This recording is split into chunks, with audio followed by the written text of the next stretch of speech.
કેન્દ્ર સરકાર દેશભરમાં ખોલશે 100 નવી સૈનિક શાળા, દીકરીઓને પણ મળશે પ્રવેશ. રાજનાથસિંહની જાહેરાત. કેન્દ્ર સરકારે દેશમાં શિક્ષણની ગુણવત્તા સુધારવા માટે મોટી જાહેરાત કરી છે. સરકાર દેશભરમાં 100 નવી સૈનિક શાળાઓ ખોલવાની છે. સંરક્ષણ મંત્રી રાજનાથસિંહે કેરળના અલપુઝામાં એક શાળાના કાર્યક્રમ દરમિયાન કહ્યું કે દેશમાં 100 નવી સૈનિક શાળાઓ ખોલવામાં આવશે. તેમણે કહ્યું કે કેન્દ્ર સરકારે દેશમાં શૈક્ષણિક ગુણવત્તા સુધારવા માટે તેમજ સમગ્ર વિકાસમાં યોગદાન આપવાના હેતુસર આ નિર્ણય લીધો છે. કેન્દ્ર સરકારે સૈનિક શાળાઓમાં દીકરીઓના પ્રવેશનો પણ રસ્તો સ્પષ્ટ કરી દીધો છે.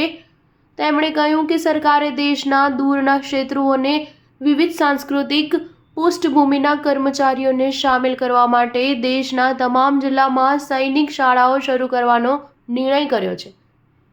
કેન્દ્ર સરકારના નિર્ણયથી દેશમાં સૈનિક શાળાઓની સંખ્યા વધશે. આ ઉપરાંત ઘણા હોનહાર વિદ્યાર્થીઓનો વિકાસ થશે. હવે દીકરીઓ માટે પણ સૈનિકો સ્કૂલમાં પ્રવેશ લેવાનો માર્ગ મોકળો થઈ ગયો છે. હવે તેઓ પણ અહીં પ્રવેશ મેળવી શકશે. સ્ટાર ન્યૂઝ 7 હંમેશા સચ્ચાઈની સાથે.